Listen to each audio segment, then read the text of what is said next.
Hey guys, welcome back to tech with Abhino episode number 28.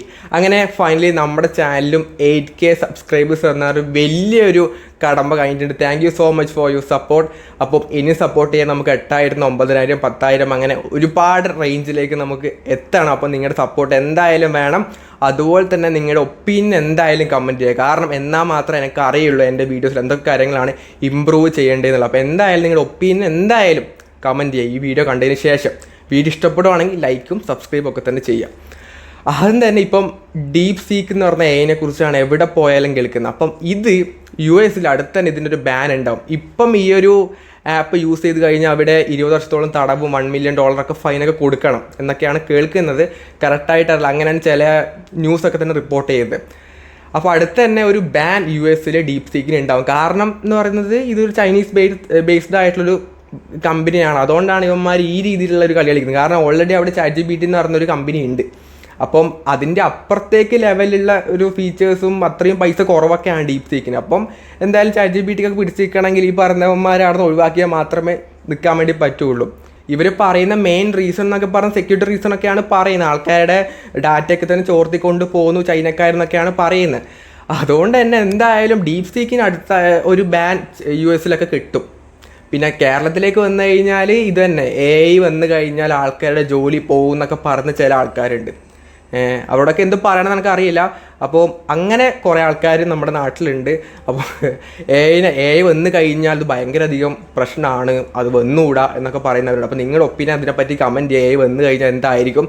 കാരണം future അങ്ങനെയാണ്. അപ്പം ഓരോ കാലം മാറുന്നതനുസരിച്ച് നമ്മളും മാറണം. അല്ല നമ്മളും പഴയതുപോലെ നിന്ന് കഴിഞ്ഞാൽ കാലം മാറിക്കൊണ്ടിരിക്കും, നമ്മൾ അവിടെ തന്നെ ഇരുന്ന് പോകും.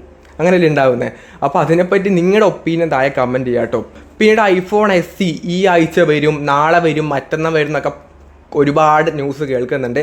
ഇപ്പം ബ്ലൂംബർഗ് റിപ്പോർട്ട് ചെയ്തനുസരിച്ചിട്ട് ഈ ആഴ്ച ഉണ്ടാവില്ല. അവരാണ് ഓൾറെഡി ഈ ആഴ്ച വരുന്നു പറഞ്ഞത്. അതായത് ആപ്പിളിൻ്റെ എല്ലാ എക്സ്ക്ലൂസീവ് ആയിട്ടുള്ള ന്യൂസൊക്കെ അവരാണ് പുറത്ത് വിടുന്നത്. അപ്പോൾ ഇപ്പോൾ അവർ പറഞ്ഞതനുസരിച്ച് അടുത്ത ആഴ്ച ലോഞ്ച് ചെയ്യും. അതിനൊന്നിച്ച് തന്നെ MacBook Air M4 ഇതുവരെ ലോഞ്ച് ചെയ്തിട്ടുണ്ടായിരുന്നത്. കാരണം ബാക്കിയെല്ലാം MacBook Pro M4 പ്രോവും മിനിയും ഒക്കെ തന്നെ ലോഞ്ച് ചെയ്തു, എയർ ലോഞ്ച് ചെയ്തിട്ടില്ല. അപ്പം എയറിൻ്റെ M4 ലേറ്റസ്റ്റ് ചിപ്സിലുള്ള ലാപ്ടോപ്പ് കൂടെ ഒരുമിച്ച് അനൗൺസ് ചെയ്യുന്നതാണ് പറഞ്ഞത്. നാളെ വെള്ളിയാഴ്ച ഇതിനൊരു അനൗൺസ്മെൻറ്റ് ആപ്പിളിൻ്റെ ഭാഗത്ത് ഉണ്ടാവുമെന്നും ഇവർ പറയുന്നുണ്ട്.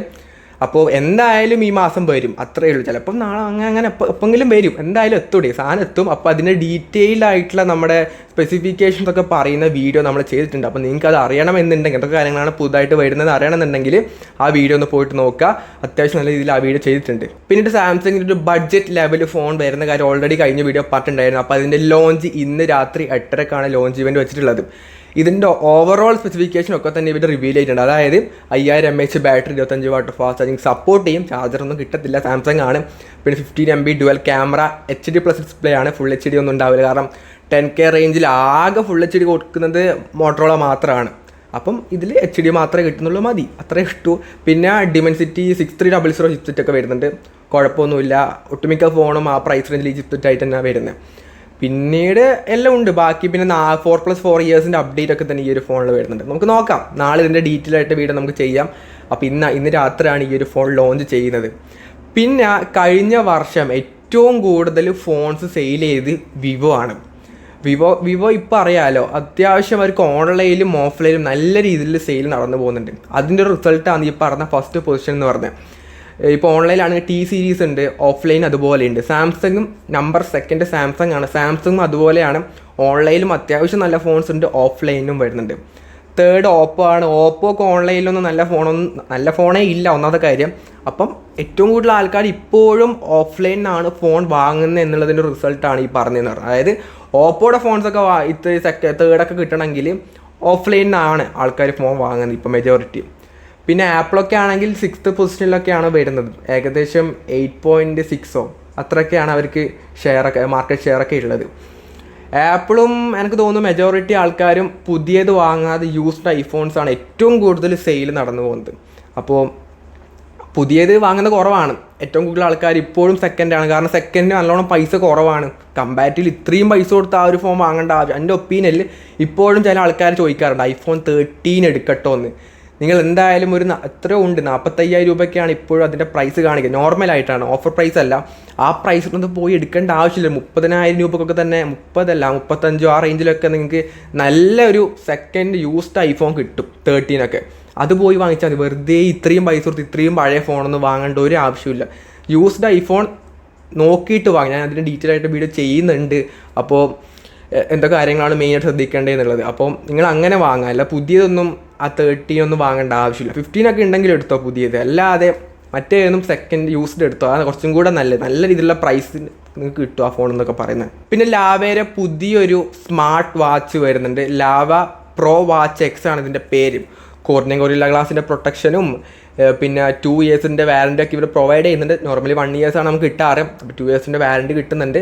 പിന്നെ ഇത് 15-ാം തീയതിയാണ് ഈ ഒരു വാച്ച് ലോഞ്ച് ചെയ്യുന്നത്. എന്തായാലും ലാവ വാച്ച് ലോഞ്ച് ചെയ്യുന്നതുകൊണ്ട് തന്നെ OnePlusന് ഒരു ആഗ്രഹം, OnePlusഉം അങ്ങനെ ഒരു വാച്ചും കൂടെ വരുന്നുണ്ട്. OnePlusൻ്റെ വാച്ച് 3 18-ാം തീയതി ലോഞ്ച് ചെയ്യുന്നുണ്ട്. ഇതിലും അത്യാവശ്യം നല്ല സ്പെസിഫിക്കേഷൻസ് ഒക്കെ വരുന്നുണ്ട്. 5 ദിവസത്തോളം ബാറ്ററി ബാക്കപ്പ് ഒക്കെ കിട്ടുന്ന രീതിയിലുള്ള 631 mAh ബാറ്ററി ഒക്കെ വരുന്നുണ്ട്. അത്യാവശ്യം നല്ലൊരു വാച്ചായിരിക്കും, എക്സ്പെക്ട് ചെയ്യാം.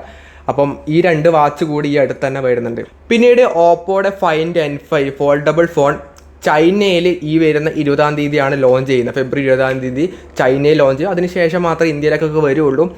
ഇത് അത്യാവശ്യം നല്ല ടോപ്പ് നോച്ച് ആയിട്ടുള്ളൊരു ഫോൾഡബിൾ ഫോണാണ്. കാരണം ഇതിൽ വരുന്നത് സ്നാപ്ഡ്രാഗൻ്റെ 8 ടോപ്പ് എൻഡ് ആയിട്ടുള്ള പ്രോസറൊക്കെ ഇതിൽ വരുന്നുണ്ട്. പിന്നെ തിക്നെസ്സിൻ്റെ കാര്യം അറിയില്ല, ഏറ്റവും തിക്നെസ്സൊക്കെ കുറഞ്ഞ ഫോൾഡബിൾ ഫോൺ കൂടിയാണ്. അപ്പം 20-ാം തീയതി അറിയാം ഈ ഒരു ഫോൺ എങ്ങനെ ഉണ്ട് എന്നുള്ളത്. പിന്നീട് ചൈനയിൽ തന്നെ ഷവോമിയുടെ 15 അൾട്രയുടെ ഒരു ലീക്ക്ഡ് ആയിട്ടുള്ള ഫോട്ടോ വന്നിട്ടുണ്ട്. ബാക്ക് എന്നൊക്കെ നോക്കുമ്പോൾ ഒരു DSLR ക്യാമറയുടെ ഒരു ലെൻസിൻ്റെ സൈസിൻ്റെ അത്രക്കും ഉണ്ട് ക്യാമറ മൊഡ്യൂൾ എന്ന് പറയുന്നത്. അത്രക്കും വലിയ ക്യാമറ, മെയിനായിട്ട് ക്യാമറ ഓറിയൻ്റ് ആയിട്ടാണ് ഈ ഫോൺ ഇറക്കുന്നത്. വിവോ X200 പ്രോയിലൊക്കെ വരുന്ന രീതിയിലുള്ള ക്യാമറ ഇതിൽ വരുന്നൊക്കെയാണ് ഷവോമി പറയുന്നത്. അപ്പോൾ വേറെ ലെവൽ ക്യാമറ ആയിരിക്കും, നമുക്ക് എക്സ്പെക്റ്റ് ചെയ്യാവുന്നതാണ്. ഷവോമിയാണ്, എന്ത് വേണമെങ്കിലും സംഭവിക്കാവുന്നതാണ്. അപ്പോൾ ഡിസൈൻ എങ്ങനെയുണ്ട്? ഒന്നാമതേ വലിയ ചക്കപ്പുക്ക പോലത്തെ വലിയ ക്യാമറ മൊഡ്യൂൾ വലിയ രസമൊന്നുമില്ല. എനിക്ക് അങ്ങനെ പേഴ്സണലി എനിക്ക് അത് ഇഷ്ടമല്ല. വലിയ ക്യാമറ മൊഡ്യൂൾ ഇത് ഭയങ്കര വലുതായി. നമ്മുടെയൊക്കെ ഫോണിലൊക്കെ ചെറുതല്ലേ ഇത്, ഇത്രയ്ക്ക് ഉണ്ട്. ഒരു ഫോണിൻ്റെ മേൽഭാഗം മൊത്തം ഒരു ക്യാമറ ഇതുവായത്. പിന്നെ അതുപോലെ തന്നെ റിയൽമിയുടെ P3 Pro ഈ 18-ാം തീയതിയോ 17-ാം തീയതിയോ ഒക്കെ ഈ ഫോൺ ലോഞ്ച് ചെയ്യുന്നുണ്ട്. അപ്പോൾ ആ ഫോണിൻ്റെ ഡിസൈൻ റിയൽമി പുറത്തോട്ടിട്ടുണ്ട്. അതായത് രാത്രിക്ക് നമ്മൾ പുറത്തെടുത്ത് കഴിഞ്ഞാൽ അത് തിളങ്ങി കാണും, ലൈറ്റ് കത്തുന്നൊന്നുമല്ല, അതിൻ്റെ ഒരു ഡിസൈനാണ്. എവിടെ വെച്ചാലും നമുക്ക് പെട്ടെന്ന് ആ ഫോൺ കാണുന്നതാണ് ഇവർ പറയുന്നത്. ശരിക്കും പറഞ്ഞു കഴിഞ്ഞാൽ ഒരു ഫോണൊക്കെ വാങ്ങിച്ച് കഴിഞ്ഞാൽ എല്ലാവരും കേസ് ഇട്ടൊക്കെയാണ് യൂസ് ചെയ്യുന്നത്. പിന്നെ എന്തിനാണ് ഇങ്ങനത്തെ ഒരു ഡിസൈൻ ഗിമ്മിക്സ്? ഈ ഒരു ബഡ്ജറ്റ് മിഡ് റേഞ്ച് ഫോൺസിൽ മാത്രം ഈ പറയുന്ന രീതിയിൽ ഈ ഡിസൈൻ ഗിമ്മിക്സ്. ഇതിപ്പോൾ കഴിഞ്ഞ റിയൽമിയുടെ 14 പ്രോയിലൊക്കെ ആയിരുന്നു മറ്റേ വെള്ളത്തിലിട്ട് കഴിഞ്ഞൊരു കളറ്. അതൊക്കെ അതിനൊരു ആവശ്യം ശരിക്കും പറഞ്ഞാൽ ഇല്ല. വെയിലത്ത് കൊണ്ടുപോയി വേറെ കളറ്. ശരിക്കും പറഞ്ഞു കഴിഞ്ഞാൽ എല്ലാവരും കേസ് ഇട്ടാണ് യൂസ് ചെയ്യുന്നത്. ഇപ്പോൾ പ്രീമിയം ഫോൺസൊക്കെ നോക്കി സാംസങ് അല്ലെങ്കിൽ ഐഫോണൊക്കെ നോക്കിക്കഴിഞ്ഞാൽ, അല്ലെങ്കിൽ വിവോയുടെ ഫോൺസൊക്കെ നോക്കിക്കഴിഞ്ഞാൽ അതിൽ ഈ പറഞ്ഞ ഡിസൈൻ ഗിമ്മിക്സ് ഒന്നും ഇല്ല. ആകെ ഒരു മാറ്റ് ഫിനിഷൊക്കെ അതിൽ കൊടുക്കുന്നല്ലാതെ വേറെ അതിൽ തിളങ്ങോ മിന്നോ അങ്ങനെ സംഭവങ്ങളൊന്നും അതിലില്ല. കാരണം അവർക്ക് അറിയാം അതിനെപ്പറ്റി അത് കൊടുത്തിട്ട് വലിയ കാര്യമൊന്നുമില്ല. ഇവരൊക്കെ ആണെങ്കിൽ വേറെ ഒന്നും പറയാനില്ല. അപ്പം പിന്നെ ഇതെങ്കിലും കൊടുത്തിട്ട് ആൾക്കാരെ ഒന്ന് വശീകരിക്കണ്ടേന്ന് വെച്ചിട്ടാണ് ഈ പറയുന്ന ഒരുപാട് ഡിസൈൻ ഗിമ്മിക്സ് ഇറക്കുന്നത്. ഡിസൈനും നിങ്ങൾ അങ്ങനെ നോക്കേണ്ട ആവശ്യമില്ല. ക്യാമറ മൊഡ്യൂളൊക്കെ എങ്ങനെയുണ്ട് നോക്കിയാൽ മാത്രം മതി. കാരണം അതാണ് ഡിസൈൻ. അല്ലാതെ നിങ്ങൾ കേസ് ഇട്ടാണ് എല്ലാവരും യൂസ് ചെയ്യുന്നത്. ഇപ്പം പ്രീമിയം ഫോൺസ് എല്ലാവരും കേസ് ഇട്ടാണ് യൂസ് ചെയ്യുന്നത്. അതിൽ അവർ യൂസ് ചെയ്യുന്നുണ്ട്. പിന്നെ ബഡ്ജറ്റ് റേഞ്ച് വരുമ്പോൾ പിന്നെ കേസ് ഇടാതെ യൂസ് ചെയ്താൽ അതിൻ്റെ അവസ്ഥ എന്തായിരിക്കും അറിയാലോ. ഒറ്റ വീഴ്ത്താൻ എന്തായാലും പൊട്ടും. പിന്നെ എന്ത് കാര്യം? അപ്പോൾ ഈ ഡിസൈൻ ഗിമ്മിക്സ് അതൊന്നും കണ്ടിട്ടൊന്നും പോയത് കേട്ടോ, ഒരു ഫോൺ വാങ്ങരുത്. അപ്പോൾ ഇത്രയും കാര്യങ്ങളാണ് മെയിനായിട്ട് ഇന്നത്തെ ടെക്ക് വീഡിയോയിൽ പറയാനുള്ളത്. അപ്പോൾ ഫൈനലി നമ്മുടെ ചാനൽ 8000 സബ്സ്ക്രൈബേഴ്സ് എത്തിയിട്ടുണ്ട്. Thank you lot for your support. എനിക്ക് തോന്നുന്നു ചില ആൾക്കാരുണ്ട് ഡെയിലി നമ്മുടെ വീഡിയോസ് കാണുന്നവരുണ്ട്. അത് തിരിയും, കാരണം അവർ കമൻറ്റൊക്കെ ചെയ്യാറുണ്ട്. അപ്പോൾ അങ്ങനെ നിങ്ങൾ ഡെയിലി വീഡിയോസ് കാണുന്നുണ്ടെങ്കിൽ എന്തായാലും കമൻറ്റ് ചെയ്യാം കേട്ടോ. അപ്പോൾ താങ്ക് യു. അപ്പം കൂടുതൽ സപ്പോർട്ട് ചെയ്യുക. അപ്പം ഇൻസ്റ്റാഗ്രാം ഫോളോ ചെയ്യാത്തവരാണെങ്കിൽ ഇൻസ്റ്റാഗ്രാം ഫോളോ ചെയ്യുക. എന്തെങ്കിലും കാര്യങ്ങൾ ചോദിക്കുകയാണെങ്കിൽ ചോദിച്ചോ, അപ്പം തന്നെ റിപ്ലൈ ചെയ്യുന്നതായിരിക്കും. അപ്പം ഈ ഒരു വീഡിയോ യൂസ്ഫുൾ ആണെങ്കിൽ ലൈക്ക് ചെയ്യുക, ഷെയർ ചെയ്യുക, സബ്സ്ക്രൈബ് ചെയ്യുക. So it's your friend Abhinav signing off. By.